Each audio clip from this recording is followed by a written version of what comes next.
নমস্কার বন্ধুরা, আমি অপর্ণাস কিচেন ডায়েরি চ্যানেলে তোমাদের স্বাগত। আমাদের আজকের রেসিপি জাস্ট জেলি দিয়ে মজিটো। সত্যি বলছি, এইভাবে একবার বানিয়ে খেয়ে তো দেখো, আর রেস্টুরেন্টের মজিটোকেও হার মানাবে। তাহলে রেস্টুরেন্টে গিয়ে পয়সা খরচা করে কী লাভ, যদি বাড়িতেই এত সুন্দর মজিটো বানানো যায়। তো এর জন্য আমরা নিয়ে নিয়েছিলাম 10 পিস জাস্ট জেলি। এবার ওগুলোকে খোসা ছাড়ানোর পালা।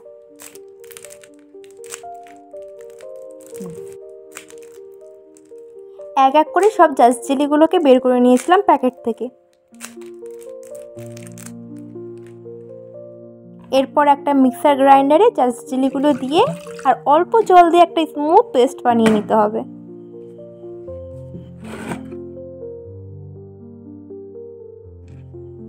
এরপর একটা লেবুকে চাকা চাকা করে কেটে নেব।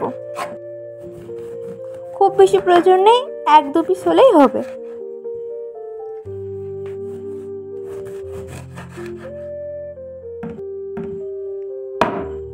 এরপর একটা কাচের গ্লাসের মধ্যে দিয়ে দিয়েছিলাম কয়েক টুকরো বরফ দেওয়ার পর ওই কেটে রাখা লেবুগুলোকে দিয়ে দিয়েছিলাম, আর তারপর দিয়ে দিয়েছিলাম জাস্ট জেলির ওই পেস্টটাকে। এরপর ওর মধ্যে দিয়ে দেবো বাকিটুকু স্প্রাইট। ব্যাস, আর কিছু দেওয়ার প্রয়োজন নেই। তৈরি হয়ে গেল আমাদের জাস্ট জেলির মজিটো। এরপর একটু পুদিনা পাতা দিয়ে ডেকোরেশন করে নিয়েছিলাম। ব্যাস, সত্যি বলতে এটা এত অপূর্ব হয়েছিল, তোমরা একবার খেলে তবে বিশ্বাস করবে।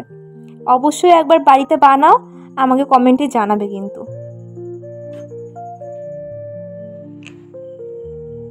আর এটা খেতে এতটাই অপূর্ব হয়েছিল, সত্যি আমার তো মনে হয় না আমি আর রেস্টুরেন্টে যাবো।